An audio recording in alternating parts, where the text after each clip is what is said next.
কি মুরাদের বিরুদ্ধে একটা স্টেটমেন্ট দিতে পারবি সাংবাদিকের কাছে? কি হয়েছিল? আসলে এটা ব্যাপারে আমি কিছু জানি না। আমাদেরকে যেভাবে নির্দেশ দেওয়া হয়েছে আমরা সেভাবে কাজ করেছি। আমরা তো তদন্ত করি না। 4 ঘন্টা নাকি ওরে বসে রাখছে, পরে 2 ঘন্টা নাকি ওরে কত ফেক মিথ্যা কথা বলছে।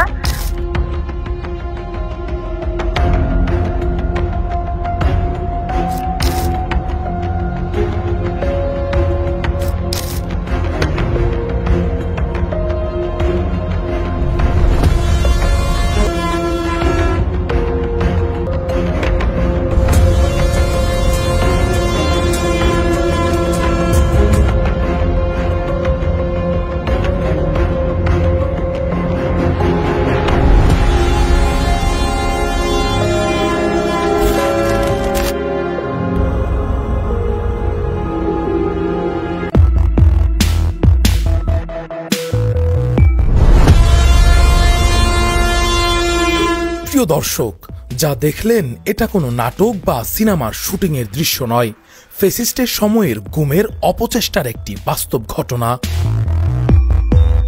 পতিত ফ্যাসিস্টের আমলে কিভাবে একটি শিক্ষক পরিবারকে গুম করার চেষ্টা করা হয়েছিল তারই একটি নমুনা মাত্র। ফ্যাসিস্ট বিরোধী এবং জনপ্রিয়তার তুঙ্গে থাকা একজন শিক্ষক ও তার পরিবারকে ধ্বংস করে দিতেই পরিকল্পিতভাবে সাজানো হয় এই নাটক, যার অন্যতম একটি ঘৃণ্য অংশ ছিল এই স্কুলের কোমলমতি শিক্ষার্থীদের দিয়ে যৌন হয়রানি এবং শ্লীলতাহানির মতো গুরুতর অভিযোগ। দর্শক, এই কথাগুলো আমরা এমনি বলিনি, এর পেছনে আছে না বলা অনেক কথা, অনেক সত্য। সেসব জানাবো একটু পরেই। শিক্ষাই জাতির মেরুদণ্ড, এ কথা শুধু বইয়ের পাতায় নয়, বরং প্রতিটি দেশপ্রেমিক নাগরিকের হৃদয়ে গাথা। শিক্ষকই জাতির ভবিষ্যৎ নির্মাণের কারিগর, অথচ কিছু লোভী ও ষড়যন্ত্রকারী গোষ্ঠীর হাতে আজ শিক্ষকতার মতো মহান পেশার এমন চরম অসম্মান হচ্ছে। যখন মিথ্যা শ্লীলতাহানির অভিযোগ তুলে জাতির ভিত্তিকে নাড়িয়ে দেওয়ার চেষ্টা চলছে, তখন প্রশ্ন ওঠে, সত্য কোথায়, উদ্দেশ্য কি, আর এর শেষই বা কোথায়?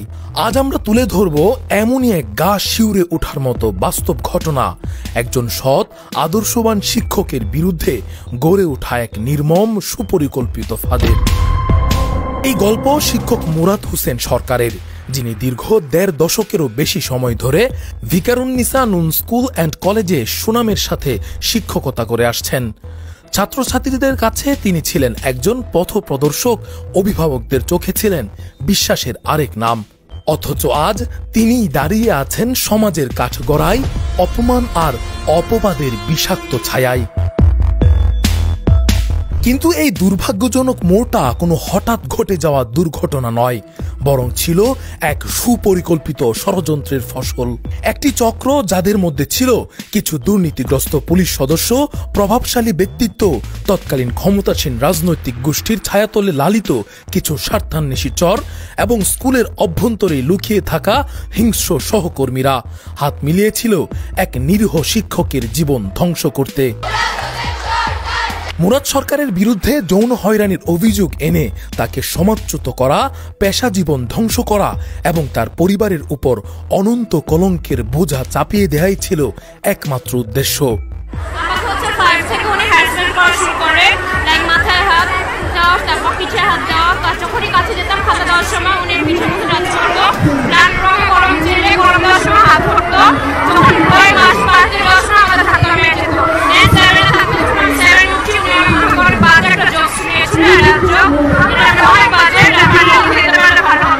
এমন একটি ঘটনা সাজানো হয় যেখানে সত্যের স্থান নেই, শুধুই ধোঁকা, ভীতি ও নাটকের উপাদান।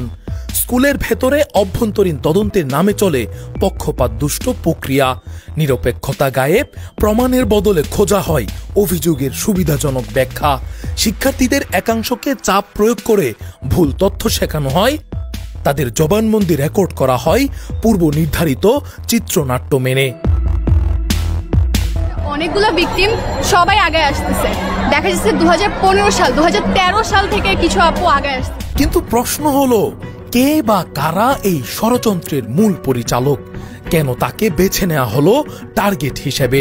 শুধু ব্যক্তিগত হিংসা, নাকি এর পেছনে লুকিয়ে আছে আরো গভীর রাজনৈতিক বা অর্থনৈতিক উদ্দেশ্য? এই প্রশ্নগুলোর উত্তর খুঁজতে হলে আমাদের ডুব দিতে হবে ঘটনার গভীরে। সেখানে হয়তো দেখা যাবে সত্যটা একেবারেই ভিন্ন। যখন একজন মানুষ আলোর পথ দেখায়, তখন কিছু মানুষ ছায়ায় দাঁড়িয়ে ছুড়ে দেয় সন্দেহের পাথর। টিম সিক্রেটাইজ এবার মাঠে নেমেছে এমন এক আলোচিত অভিযোগের সত্যতার সন্ধানে। ভিকারুন্নিসা নুন স্কুল অ্যান্ড কলেজের অভিজ্ঞ গণিত শিক্ষক মুরাদ সরকারের বিরুদ্ধে যৌন হয়রানির মতো গুরুতর অভিযোগ সত্যি কতটা প্রমাণ সাপেক্ষ নাকি ভিত্তিহীন? ট্যালেন্ট ওয়ার্ল্ড যে আনন্দ সভা ইত্তেফাক কর্তৃক আয়োজিত। প্রথমেই আমরা খোঁজ নিতে চাইলাম কে এই মুরাদ হোসেন সরকার, শিক্ষক হিসেবে তার অবস্থানই বা কোথায়। মুরাদ সরকার শুধু একজন শিক্ষক নন, তিনি শিক্ষকদেরও শিক্ষক। ভিকারুন্নিসা নুন স্কুল অ্যান্ড কলেজের সিনিয়র গণিত শিক্ষক, পাশাপাশি জেলা মাস্টার ট্রেনার হিসেবে কাজ করেছেন দীর্ঘদিন। তার হাতে গড়া বহু শিক্ষক এখন দেশের নানা প্রান্তে পাঠদানের মশাল বহন করছেন। শুধু তাই নয়, ওয়ার্ল্ড ব্যাংক, ইউনিসেফ এবং শিক্ষা মন্ত্রণালয়ের যৌথ প্রকল্পে নবম ও দশম শ্রেণীর গণিত বিষয়ের বাংলাদেশের একমাত্র ভ্যালিডেটর হিসেবে দায়িত্ব পালন করেছেন তিনি। সরকারের নীতি নির্ধারণী টেবিলেও তার অবদান ছিল গুরুত্বপূর্ণ। বিভিন্ন সময় তার উদ্ভাবনী শিক্ষণ পদ্ধতি ও ডিজিটাল পাঠ পরিকল্পনা প্রচারিত হয়েছে দেশের জাতীয় টেলিভিশন ও জাতীয় দৈনিকে। করোনা মহামারীর সময়ে যখন সারা দেশের শিক্ষা কার্যক্রম প্রায় স্থবির, তখন তিনি লাইভ ক্লাস নিয়ে নেন কিশোর বাতায়ন, নুন বাতায়ন এবং জুম প্ল্যাটফর্মে। দেশ জুড়ে শিক্ষার্থীদের জন্য হয়ে ওঠেন এক ভরসার নাম মুরাদ হোসেন সরকার। মুরাদ সরকার 1991-92 সালে সরকারি তিতুমির কলেজের জাতীয়তাবাদী ছাত্র দলের কমিটিতে ছিলেন এবং 2003-04 সালে তিনি সরকারি টিচার্স ট্রেনিং কলেজ ঢাকায় ছাত্রদল সমর্থিত প্যানেল থেকে ভিপি নির্বাচিত হন। তিনি তৎকালীন শিক্ষামন্ত্রী ডক্টর এম উসমান ফারুকের কাছ থেকে পুরস্কার সহ বিভিন্ন সম্মাননায় ভূষিত হন। আর সবশেষ 2023 সালে ভিকারুন্নিসা নুন স্কুল অ্যান্ড কলেজের 8ম শ্রেণীর গ শাখার শিক্ষার্থীরা তাকেই নির্বাচন করে বেস্ট টিচার অ্যাওয়ার্ড প্রদান করেন। তাহলে প্রশ্ন উঠেই, এত জনপ্রিয় শিক্ষককে ঘিরে হঠাৎ এমন ভয়াবহ অভিযোগ কেন?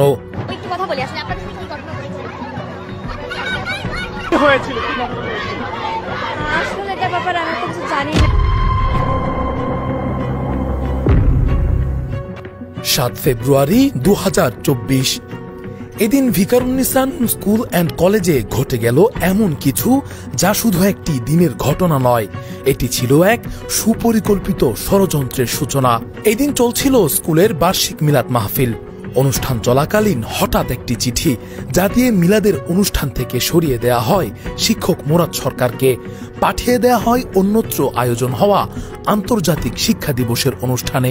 আরো রহস্যময় বিষয় হলো, এদিনই একই ক্লাসের 3 জন ছাত্রীর অভিভাবকের মাধ্যমে মুরাদ স্যারের বিরুদ্ধে অভিযোগ জমা দেয়া হয় এবং এই একই দিনে তদন্ত রিপোর্টও জমা দেয়া হয় ভারপ্রাপ্ত শাখা প্রধানের নিকট এবং ওই একই দিনে ভারপ্রাপ্ত শাখা প্রধানও সেই তদন্ত রিপোর্টটি প্রেরণ করেন ভারপ্রাপ্ত অধ্যক্ষের নিকট, যেখানে অভিযোগের বিষয়ে মুরাদ সরকারের কোনো বক্তব্য দেয়া হয়নি আত্মপক্ষ সমর্থনের কোনো সুযোগ।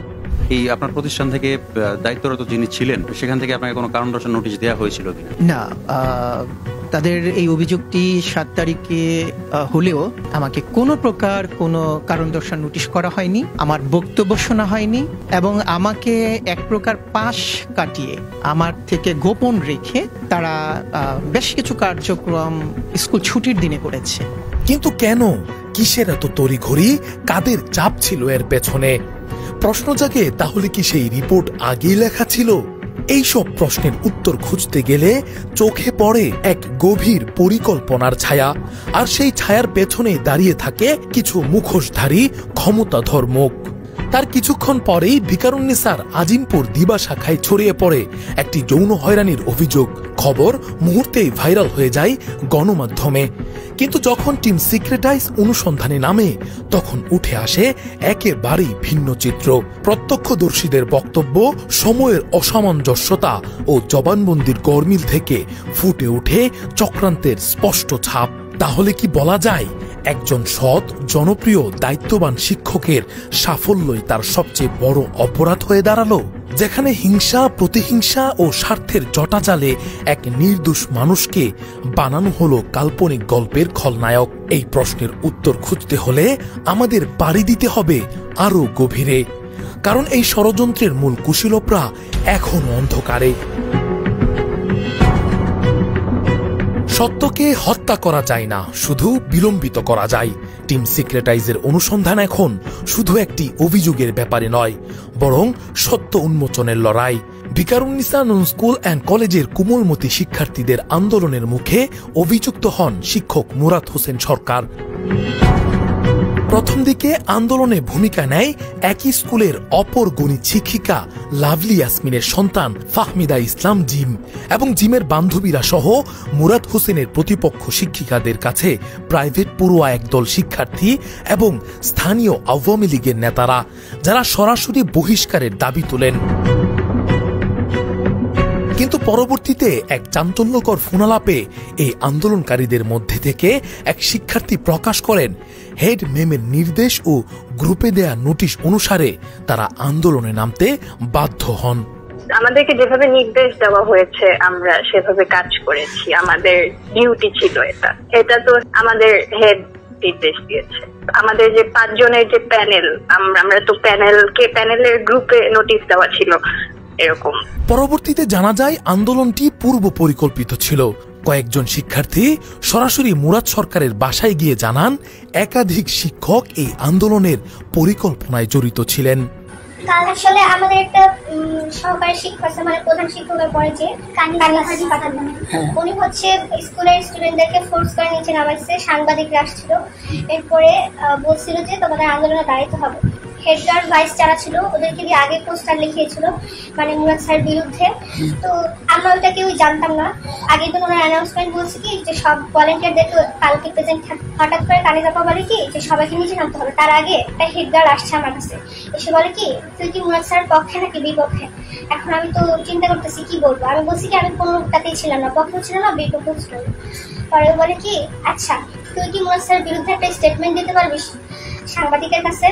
আমি তো স্যারকে মন থেকে পছন্দ করি, মানে আমি কখনো জানি বিশ্বাস করি না এগুলো। আমি বলছি যে না, আমার দ্বারা এসব সম্ভব হবে না, আমি এগুলো দিতে পারবো। পরে বলে কি যে তুই এটা কাউকে বলতে পারবি না যে মুরাদ স্যারের বিরুদ্ধে আমি স্টেটমেন্ট দিতে বলছি, কাউকে বলবি না। আমি বলছি আচ্ছা ঠিক আছে। পরে চলে গেছে। মেয়েটার নাম নওফাত রামিজা, ও 9 পরে হেড গার্ল। তবে অভিযোগ ও ভিকটিমদের জবানবন্দিতে দেখা যায় চমকপ্রদ গরমিল। অভিযোগকারী লুবাবা দাবি করেন 2023 সালে মুরাদ সরকার তাকে এবং জান্নাতুল মাওয়াকে নিজের কাছে ডেকে হেনস্থা করেন, কিন্তু মাওয়া দাবি করেন ওই ঘটনাটি 2022 সালের। এবার আশ্চর্যের বিষয় হলো ভর্তির রেকর্ড, হাজিরা শীট ও লুবাবার ভাষ্য যাচাই করে দেখা যায় 2022 সালে লুবাবা তখনও কোচিংয়ে ভর্তি হয়নি। অপরদিকে লুবাবার মাও বলেন ভিন্ন কথা। তিনি জানান তার মেয়ের সঙ্গে তেমন কিছুই ঘটেনি। আমার বাচ্চার সাথে কিছু হয় নাই, তারপরে আমার বাচ্চার সাথে তেমন কিছু হয়, এটা আমি সত্যি কথা আপনাকে বললাম না। উনি নিজের মেয়েকে যেভাবে আদর করেন আমাকে ওভাবে আদর করতে চান, আমাকে হাগ করেন, তারপর আমার পার্সোনাল স্পেসে টাচ করেন খুবই বাজেভাবে। তাহলে মিথ্যা অভিযোগ কেন করলেন? এর পেছনে কারণ কি? এদিকে অভিযোগকারী জান্নাতুল মাওয়ার বাবাকে প্রশ্ন করা হলে তিনি গণমাধ্যমকে কৌশলে এড়িয়ে যাওয়ার চেষ্টা করেন। তিনি বক্তব্য দিতে চেয়েও এক অদৃশ্য ইঙ্গিতে মামলার দোহাই দিয়ে বক্তব্য দিতে অস্বীকার করেন। অথচ তিনি স্কুলের শিক্ষিকাদের মেয়েদের নেতৃত্বে মামলা চলাকালীন সময়ে গত 24 অক্টোবর 2024 তারিখে মুরাদ হোসেনকে বহিষ্কারের আন্দোলন করেন। আদালতে চলমান আছে, এই মুহূর্তে আমরা কোনো এখন কোনো মানে প্রতিবেদন দিতে চাচ্ছি না। আর বাচ্চাদের পরীক্ষা হয়েছে 24 তারিখ থেকে, বাচ্চারা এখন কোনোভাবেই কোনো কথা বলতে, মানে ওরা এমনিতেই ভয় পায়। এখন আর বাচ্চাদের সামনে আমরা সাংবাদিক বা কোনো কিছু নিতে পারছি না। যেটা বললেন এর আগে আমাদের সাথে বললেন আসতে, আমরা ওইভাবে প্রিপারেশন নিলাম, এবং এখন আপনি যেটা বলছেন যে 24 তারিখ পরীক্ষা আছে, আমরা ওইভাবে চাচ্ছি না, আদালতে চলমান। লোয়ার আম্মু তো সেম এটাই বলছে, এই জন্য জিজ্ঞেস করলাম। আসতে বললেন, আমরা প্রিপারেশন নিয়ে ওখান থেকে বের হয়ে আমার কাছাকাছি চলে আসলাম। আপনি এখন আবার ডিসিশন চেঞ্জ করলেন। চলো, আপনার পরীক্ষা 24 তারিখ, এটা তো সকালেও ছিল। অপরদিকে বুলবুলের বান্ধবীরাই স্বীকার করে শারীরিক শিক্ষা শিক্ষিকা কানিজ ফাতিমা বুলবুলিকে 4 ঘন্টা বসিয়ে রেখে শিখিয়ে পড়িয়ে মুরাদ সরকারের বিরুদ্ধে মিথ্যা অভিযোগ করান। তারপরে আরো কানিজা কি বলছে ওইটা বললো 4 ঘন্টা নাকি ওরা বসে রাখছে, পরে 2 ঘন্টা নাকি ওরা কত ফেক মিথ্যা কথা বলছে। তারপরে বলতেছে দেখো আমি আজকে স্কুলে আসিনি, মেন ব্রাঞ্চ থেকে আসছি, মেন ব্রাঞ্চে গেছিলাম। বুলবুলি আজকে টিফিন টাইমে আসছে মেন ব্রাঞ্চ থেকে, কেকা রায় চৌধুরী আপনার সাথে কথা বলতে গেছিল, ওখান থেকে বই নেওয়ার জন্য আসছে। তো তারপর আমাদেরকে বলে যে তোমরা জানো স্যারকে যে সাসপেন্ড করে দেওয়া হয়েছে। আমি বলছি না, ও বলে যে 2-3 দিন পর তো স্যার কোচিং করাতে পারবে না। তো বলি কেন, কি হয়েছে? পরে বলে যে স্যারকে হয়তো বা এই বের করে দেওয়া হবে অথবা অন্য কোনো ব্রাঞ্চে নেওয়া হবে, এটা বলছে। দর্শক, এবার আমরা নজর দেই মূল অভিযোগকারী সালমা হকের দিকে। তিনি অভিযোগ করেন মুরাদ সরকার তার মেয়ে বুলবুলিকে নামাজের ঘরে নিয়ে আলো নিভিয়ে হেনস্থা করেন। দর্শক, সালমা হকের করা অভিযোগপত্র বিশ্লেষণ করলে দেখা যায় তিনি দাবি করেছেন 2023 সালের 16 নভেম্বর বেলা 1টার দিকে শিক্ষক মুরাদ সরকার তার মেয়ে সোহানুর শহীদী বুলবুলিকে স্কুলের মূল্যায়ন পরীক্ষা শেষে পাশের একটি বিল্ডিংয়ে কোচিংয়ে ডেকে নিয়ে হেনস্থা করেন। কিন্তু সময়ের এই দাবির সঙ্গে বাস্তবের কি আদৌ কোনো মিল আছে? ওইদিকে ভিকারুন্নেসা নুন স্কুল অ্যান্ড কলেজের অফিসিয়াল হাজিরা শিটে স্পষ্ট উল্লেখ রয়েছে শিক্ষক মুরাদ সরকার স্কুল ত্যাগ করেন দুপুর 12টা 8 মিনিটে, অর্থাৎ অভিযোগে বর্ণিত সময়ের অনেক আগেই। টিম সিক্রেটাইজের অনুসন্ধানে উঠে এসেছে আরও গুরুত্বপূর্ণ তথ্য। তদন্তে জানা যায় মুরাদ সরকার স্কুল ত্যাগের পর চলে যান তার কোচিং সেন্টারে। সেখানে তিনি এসএসসি 2024 ব্যাচের নিয়মিত ক্লাস নেন। প্রমাণ অনুযায়ী তিনি ওই দিন দুপুর 12টা থেকে 1টা 30 মিনিট পর্যন্ত ক্লাসে উপস্থিত ছিলেন। এখন প্রশ্ন আসে, যখন অভিযোগে উল্লেখিত সময়েই শিক্ষক মুরাদ সরকার ক্লাস নিচ্ছিলেন, তখন কি সালমা হকের মেয়ে বুলবুলিকে ডেকে নেওয়ার মতো কোনো ঘটনা আদৌ ঘটেছিল? এইবার ঘটনার সত্যতা যাচাই করতে টিম সিক্রেটাইজ উপস্থিত হয় অভিযুক্ত শিক্ষক মুরাদ সরকারের কোচিং সেন্টারে। মুঠোফোনে কথা হয় বাড়ির মালিকের সাথে। তিনি বলেন কোচিংয়ের প্রতিটি রুমই ক্লাসরুম হিসেবে ব্যবহৃত হতো, এখানে নামাজের ঘরের কোনো অস্তিত্বই ছিল না। আমাদের কোনো রুম আলাদা, এখানে আমি সব করে বেঞ্চ দেখছি, প্রতিটা রুমে বেঞ্চ ছিল। আমাদের রুম বলে কোনো রুম আমি দেখিনি। আমার দৃষ্টিকোণ থেকে আমি যেটা বলবো, তো এরকম আমি ওনার সাথে যখনই কথা বলছি, আমার সাথে দেখা হয়েছে, দেখলে আপা আসসালামু আলাইকুম, সে আমার সাথে এইভাবেই কথা বলছে। এবং আমার এখানে যখন সে আসা যাওয়া করছে, আমি দেখছি সে সুন্দরভাবে, হয়তো আমি যাওয়ার পথে হয়তো দেখছি সুন্দরভাবে সে চলে গেছে, আবার সুন্দরভাবে সে বের হয়ে গেছে। তাহলে আমি আর অন্য কিছু দেখিনি। সে আমার সাথে কথা বলছে যখন দেখছি, সে মানে একটা মানে মার্জিত পুরুষ যেভাবে কথা বলে না, 2টা হাত মনে করেন ই করে একেবারে সে কি বলবো মানে চোখ নিচু করে ওভাবে কথা বলছে, আমি তাকে দেখছি। এবং মাঝে মাঝে আমি এও দেখছি, ওই যে আমার দারোয়ানরা যেখানে বসে নামাজের সময় হলে উনি ওখানেও দাঁড়ায় নামাজ পড়ছে। এটা আমি মাঝে মাঝে আসা যাওয়ার পথে দেখছি। তারপর কথা হয় কেয়ারটেকার কামরুলের সাথে। তিনি বলেন মুরাদ স্যার সবসময় পাশের জামি মসজিদে নামাজ পড়তেন এবং আমাকেও সেখানে নামাজের জন্য ডাকতেন। কোচিং এর ভিতরে কি নামাজ পড়ার জায়গা ছিল না? নামাজ পড়ার জায়গা তো ওখানে ছিল না, মসজিদে নামাজ পড়তো। তারপর আমরা মুরাদ সরকারের কোচিং পার্টনার ভিকারুন্নিসার আজিমপুর প্রভাতী শাখার শিক্ষক ইমরান হোসেনের সাথে কথা বলি। তিনি বলেন এই সংক্রান্ত কোনো তথ্য বা কোনো কথা আমরা বলতে পারবো না। কারণ হলো এটা হলো আমাদের স্কুল থেকে নির্দেশ করা আছে, আমরা সাধারণ টিচাররা কোনোভাবে এই সম্পর্কে কোনো কথা কোনো বিষয়ে কথা বলার সুযোগ নেই। আমরা স্কুলের বিষয় না, আমরা কোচিং এর বিষয় জানতে চাই। কোচিং এর বিষয় আমি বলতে পারবো না।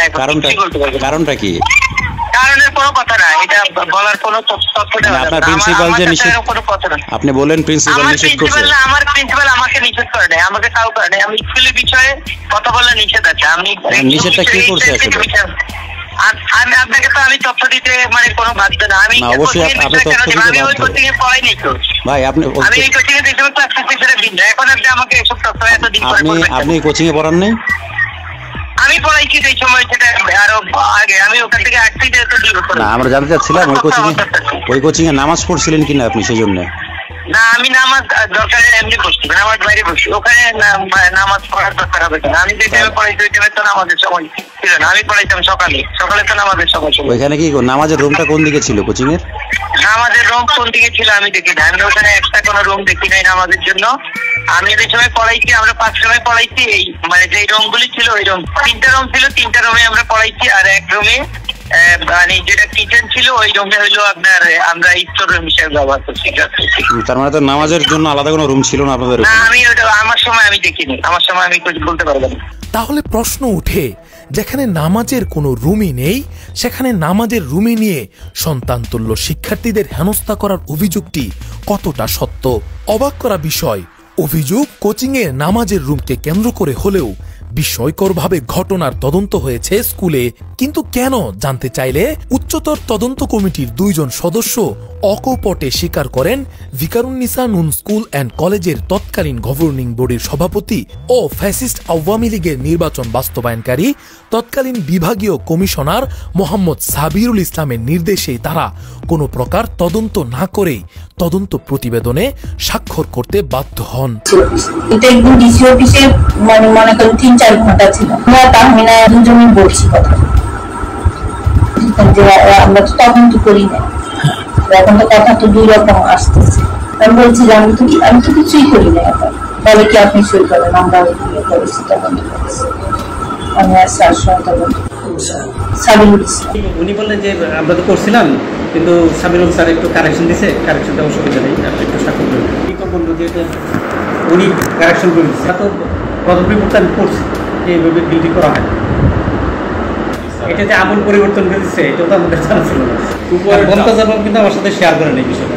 এখানে আসলে আপনি তো বুঝেন যে আমরা একজন বিভাগীয় কমিশনার যদি কারেকশন করে দেয়, এখানে আমি কি যে আমি এইখানে এত চেঞ্জ হবে তো আমার জানা ছিল না। কারেকশন যে ওনারা নিয়ে আসছে ওটা কিন্তু সাবমিট করে দিতে পারছে, যেটা আমি এখানে আসি নিয়ে আসছি। আমি কমিটির সবাই যদি একসাথে বসতো তখন কিন্তু এটা আসছে, কিন্তু এটা আসলে বুঝতে পারিনি। আমি কিন্তু ওনার সাথে কথা বলছি, ওনার উপরে বিভাগীয় কমিশনার যেটা প্রয়োগ করছে আমার উপরে উনি এটা একটা মানুষ এমন দরখাস্ত করা হয়েছে একেবারে আনএথিক্যালি। তদন্ত কমিটিতে ওরা অনেক দুষ্ট তো, যার জন্য এই একই সাথে নারী শিশু নির্যাতন মামলাটা করছে। আর আমাদের তদন্ত কি হয়েছে এটা হচ্ছে আমরা মানে কথা বেস, এটা কিন্তু বক্তব্য বেসিস। ওরা আসলে ওরা তো কোনো কাগজপত্র দেখাইতে পারে না অদ্যগতি। অনুসন্ধানে জানা যায় উচ্চ আদালত ও শিক্ষা অধিদপ্তরের আইন না মেনেই প্রথমে গঠিত হয় যৌন নিপীড়ন কমিটি। অভিযোগ গ্রহণকারী এই কমিটি 30 দিনের মধ্যে সুপারিশ সহ তদন্ত প্রতিবেদন কর্তৃপক্ষের নিকট দাখিল করবে। কিন্তু এই কমিটি শিক্ষক মুরাদ সরকারকে কোনো নোটিশ বা শোকজ না করেই অভিযোগের দিনই তাড়াহুড়ো করে তদন্ত রিপোর্ট দাখিল করেন। এ বিষয়ে তৎকালীন শাখা প্রধান শাবনাজ সোনিয়া কামালকে জিজ্ঞেস করলে তিনি তৎকালীন অধ্যক্ষের উপর নিজের দায় চাপিয়ে দেন। তিনি বলেন, তদন্ত কমিটি গঠন এবং তদন্তের সকল কাজ তৎকালীন ভারপ্রাপ্ত অধ্যক্ষ কেকা রায় চৌধুরীর নির্দেশেই করা হয়েছে। অথচ শাবনাজ সোনিয়া কামালই ছিলেন আজিমপুর শাখার উক্ত কমিটির আহ্বায়ক। এদিকে যৌন নিপীড়ন কমিটির আরেক সদস্য জানান, তারা মুরাদ সরকারের বক্তব্য নিতে চেয়েছিল, কিন্তু তৎকালীন অধ্যক্ষ কেকা রায় চৌধুরীর বাধায় তা সম্ভব হয়নি। অপরদিকে ভিকারুন্নিসা নুন স্কুল অ্যান্ড কলেজের প্রধান শাখা কর্তৃক দ্বিতীয় তদন্তে শিক্ষক মুরাদ হোসেনের বিরুদ্ধে অভিযোগের কোনো সত্যতা পাওয়া না গেলেও তৎকালীন ভারপ্রাপ্ত অধ্যক্ষ কেকা রায় চৌধুরী অফিস আদেশে রহস্যজনকভাবে উল্লেখ করেন, ঘটনার প্রাথমিক সত্যতা পাওয়া গেছে এবং তা নুন বাতায়ন ফেসবুক পেজে প্রচার করে শিক্ষার্থী, শিক্ষক ও জনমনে শিক্ষক মুরাদের প্রতি সন্দেহের সৃষ্টি করে। অথচ দ্বিতীয় তদন্ত প্রতিবেদনে উল্লেখ করা হয়, অভিযোগকারীগণ উপযুক্ত কোনো তথ্য প্রমাণ না দিতে পারায় তার বিরুদ্ধে কোনো ব্যবস্থা নেওয়া যাচ্ছে না। একই সাথে তারা উচ্চ পর্যায়ের তদন্ত কমিটি গঠনের সুপারিশ করেন। কেকা রায়ের এই অফিস আদেশের পেছনে কারণ জানতে অসংখ্যবার কল দিয়েও যোগাযোগ সম্ভব হয়নি তার সাথে।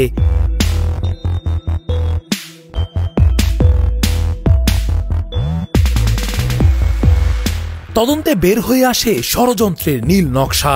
শিক্ষক কানিজ ফাতেমা অভিভাবকদের কিভাবে দরখাস্ত লিখতে হবে তা সাজিয়ে দিয়েছিলেন এবং স্কুলের গণিত শিক্ষিকা লাভলি ইয়াসমিনের 2 মেয়ে ফাহমিদা ইসলাম জিম ও ফাতেমা ইসলাম মিম এবং তাদের 3-4 জন বান্ধবী মুরাদ সরকারের বিরুদ্ধে আন্দোলনে সোচ্চার ছিল। উক্ত তদন্ত প্রতিবেদনে লাভলি ইয়াসমিন, কানিজ ফাতেমা ও মুরাদ হোসেনের মধ্যে প্রাইভেট পড়ানো নিয়ে অন্তকলহ নিরসনে 3 জনকে আজিমপুর ব্যতীত অন্য 3 শাখায় বদলি সুপারিশ করা হয়েছিল। ফলে গণিত শিক্ষিকা লাভলি ইয়াসমিন ও কানিজ ফাতেমা তাদের বদলি ঠেকাতে লাভলি ইয়াসমিনের নিজের মেয়ে ও তার বান্ধবীদের নেতৃত্বে 25 ফেব্রুয়ারি 2024 তারিখে মানববন্ধন করান, যা লাভলি ইয়াসমিন তার জবানবন্দিতে উল্লেখ করেন। প্রিয় দর্শক, এবার টিম সিক্রেটাইজের হাতে আসে তদন্তকারী পুলিশ কর্মকর্তা ও ওসির কথোপকথনের একটি রেকর্ড, যেখানে বলা হয় অভিযোগের কোনো প্রমাণই পায়নি পুলিশ। কোনো এভিডেন্স পাইনি স্যার, প্রত্যক্ষ কোনো এভিডেন্স নাই স্যার। কেসটা হলো কিভাবে সেইটা আমার যেটা ব্যক্তিগত মতামত স্যার, উনি ওনার ছাত্রীদের খুব আদর স্নেহ করতো স্যার, সেটা পিতৃতুল্যভাবেই করতো। তিনকে স্যার কাল করার মতো একটা পর্যায়ে নিয়ে গেছে। উনি খুব পপুলার টিচার, উনি ছাত্রীদের বাবার মতো ইয়ে করতো। আমি প্রত্যক্ষ কোনো সাক্ষীও পাইনি। ভিকটিমের মা কি করে? ভিকটিমের মা স্যার বেসিক্যালি তার কোনো পেশা নেই, সে হচ্ছে একটু মানে কি বলবো টাল বল মিলে চলা, মানে সে চাইলেই হাঙ্গামা টাঙ্গামা। আমার একদিন একটা কথা বলছিল, আমি চাইলেই 2-3 লোক এখন জড়ো করতে পারি। তার একটা কথাই আমার এখনো কানে বাজে, কারণ আমি ট্রিটটা তার সাথে ওইভাবেই করছি যে কখনো যেন আমার বিরুদ্ধে কোনো ক্লেম করতে না পারে।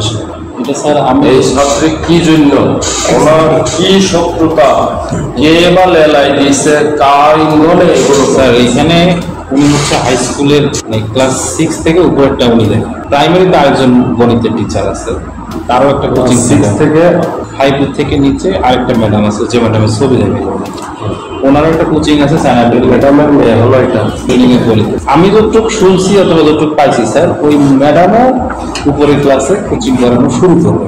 এখন উনি এটা হচ্ছে স্যার ওই যে রিউমার ছড়াতে ওই যে এই যে মেয়েটা অভিযোগ করছে, ব্যক্তিগত নাম কি বুলবুলি, সুহানু শাহিদি বুলবুলি।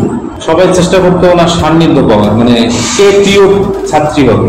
তো এই মাওয়া মেয়েটা কোন এক সময় এই স্যার বকাবকি করছে, মানে বকাবকি করছে। উনি বকাবকি করার কারণে ওই মেয়েটার সাথে স্যারের আর কি দূরত্ব তৈরি হয়, প্লাস হচ্ছে এই ভিক্টিমেরও দূরত্ব তৈরি হয়, বুলবুলি মেয়েটারও দূরত্ব তৈরি হয়। সেটা আর কি দিল থেকে তাল হয়ে যায় যে মুরাদ স্যার তাকে দাঁড় করেছে, মুরাদ স্যারের সাথে তার এই বিষয় ছিল, এই কারণে সে স্যার যখন তার ডাকছে সে ফেন্ট হয়ে গেছে। এইটা এই স্যার শুরু হলো যে মুরাদ স্যার কেন এরকম কেন। এখন এইটারে একটা সুযোগ গ্রুপ আছে, যেটা স্যার বললাম যে তার বিপক্ষে একজন টিচার আছে, তারা আর কি এটা ওই আরেক ম্যাডাম যে প্রাইমারি যে কোচিং করায় সে আর কি এই সুযোগটা নিয়ে যাদের সাথে এখন হয়েছে কি হয়নি এটা যাচাই করে নিয়েছে। এখন ওই একটা ঘটনা ঘটলে এ বলছে যে হ্যাঁ আমার সাথে আমার সাথে এইভাবে কথা করতে করতে জিনিসটা চলে এসেছে। কিন্তু স্পেসিফিক ভাবে স্যার যে এই সময় গিয়ে তার এই করছে এরকম কোনো এভিডেন্স স্যার আজকে পর্যন্ত কোনো মেয়ে আমার সামনে এসে বলেনি। ভিকারুন্নিসার শিক্ষক মুরাদ হোসেন সরকারের বিরুদ্ধে আনা অভিযোগের তদন্তে যখন গড়মিলের পাহাড়, তখনই সামনে আসে আরেকটি চাঞ্চল্যকর তথ্য। এই ষড়যন্ত্র ছিল না শুধু ব্যক্তিগত, ছিল ক্ষমতা এবং রাজনৈতিক প্রভাবের দম্ভ। দর্শক চলুন একটু পেছনে যাওয়া যাক। প্রথমে আমরা যে ভিডিওটি আপনাদের দেখিয়েছিলাম, আমরা এবার উদ্ঘাটন করার চেষ্টা করব তার পেছনের রহস্য। কিভাবে এবং কেন একটি শিক্ষক পরিবারকে জঙ্গি সাজিয়ে অপহরণের চেষ্টা করা হয়। মুরাদ সরকার 1991-92 সালে সরকারি তিতুমির কলেজের ছাত্রদলের কমিটিতে ছিলেন। অনুসন্ধানে উঠে আসে মুরাদ সরকারের বিরুদ্ধে ষড়যন্ত্রের গভীর ছক, যা শুরু হয় 2024-এর একটি নির্বাচন কেন্দ্র থেকে। শিক্ষকতা চলাকালীন সময়ে তিনি দায়িত্ব পান জাতীয় সংসদ নির্বাচন উপলক্ষে ঢাকা 7 আসনের আজিমপুর আদর্শ সরকারি প্রাথমিক বিদ্যালয়ের সহকারী প্রিজাইডিং অফিসার হিসেবে, দায়িত্ব পালনের সময় যখন জাল ভোট দিতে বাধা দেন, তখনই ক্ষিপ্ত হয়ে ওঠেন ঢাকা মহানগর দক্ষিণ যুবলীগের যুগ্ম সাধারণ সম্পাদক জাফর আহমেদ রানা ও হারুন সহ স্থানীয় আওয়ামী লীগের নেতারা। তার এই প্রতিরোধ জাফরের কাছে হয়ে ওঠে অপরাধ। সেই থেকেই শুরু হয় এক ভয়ঙ্কর প্রতিশোধ পরায়ণতার গল্প।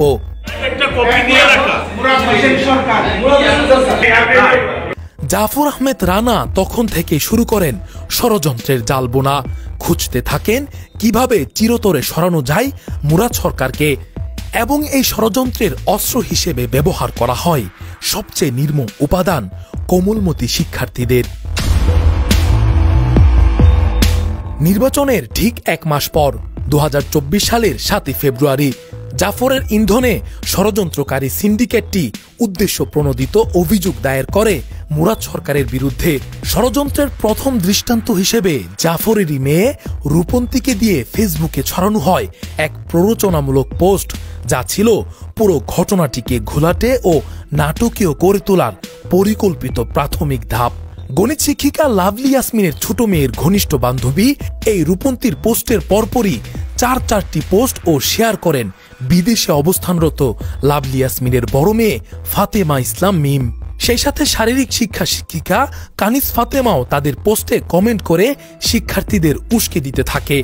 অভিযোগের পর মুরাদ সরকারকে নিজ বাসা থেকে গ্রেফতার করলে তার মোবাইল ও ল্যাপটপ জব্দ করে পুলিশ, যেখানে কিছু বিএনপি সংশ্লিষ্ট ছবি ও ভিডিও পাওয়া গেলে সেই সুযোগকে কাজে লাগিয়ে ষড়যন্ত্রের নীলনকশা আরও গভীর হয়। দর্শক, এবার এই চক্রে যুক্ত হন কেকা রায়, তৎকালীন বিভাগীয় কমিশনার সাবিরুল ইসলাম ও স্কুলের একাধিক সুবিধাবাদী শিক্ষিকা। তাদের মূল লক্ষ্য ছিল একটাই, মুরাদ সরকারকে স্থায়ীভাবে সরিয়ে দেওয়া।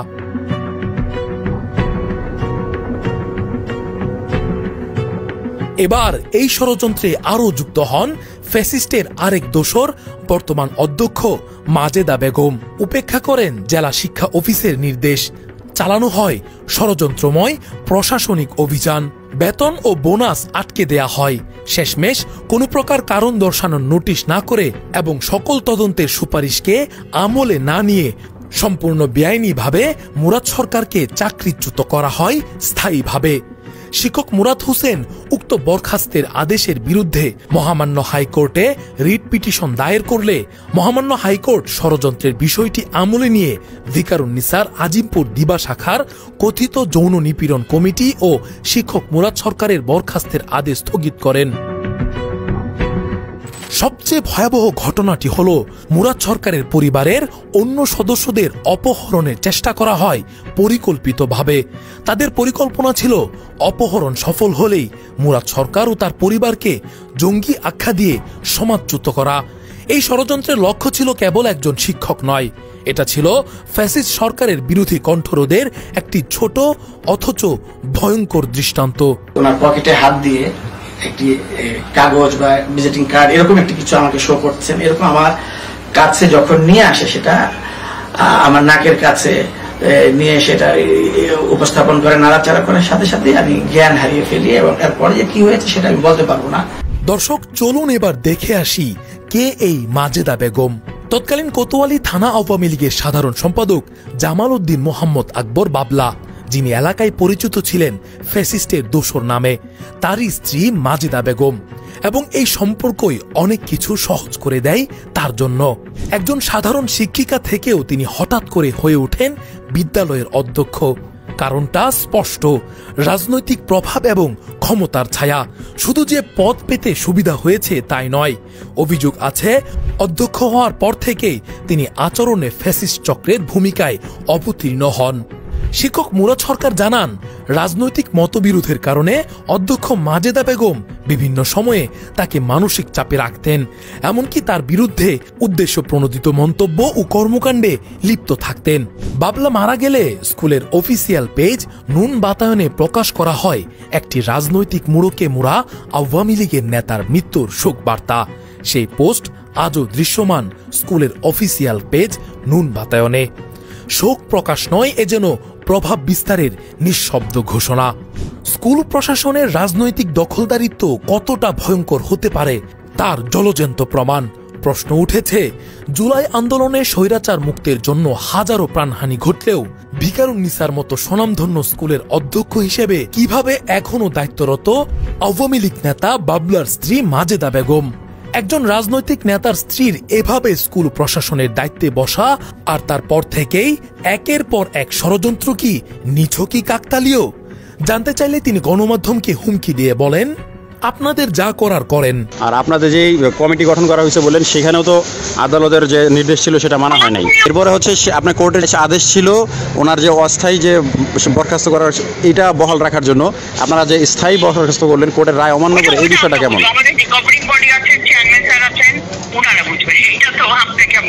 স্বৈরাচারের পতন হলেও তার দোসরদের দম্ভ, হুঙ্কার আর হুমকি যে কমেনি তারই জলজন্ত প্রমাণ আওয়ামী লীগের নেতার এই স্ত্রী অধ্যক্ষ মাজেদা বেগম। এদিকে মুরাদ হোসেন সরকারের বিরুদ্ধে কোনো তদন্তে প্রমাণ মেলেনি, তাকে দেওয়া হয়নি শোকজ বা আত্মপক্ষ সমর্থনের ন্যূনতম সুযোগও। সত্যতা জানতে টিম সিক্রেটাইজের অনুসন্ধান এবার ভিকারুন্নিসা নূন স্কুল অ্যান্ড কলেজের আজিমপুর শাখায়। তৎকালীন শাখা প্রধান শাবনাজ সোনিয়া কামাল টিম সিক্রেটাইজের সাথে কথা বলতে রাজি হয়। সাক্ষাৎকার নেয়ার ঠিক আগ মুহূর্তে কানিজ ফাতেমার যুগসাজশে ফ্যাসিস্ট আওয়ামী নেতার স্ত্রী অধ্যক্ষ মাজেদা বেগমের নির্দেশে তা বন্ধ করে দেন বর্তমান শাখা প্রধান সাবেরা নাজনীন।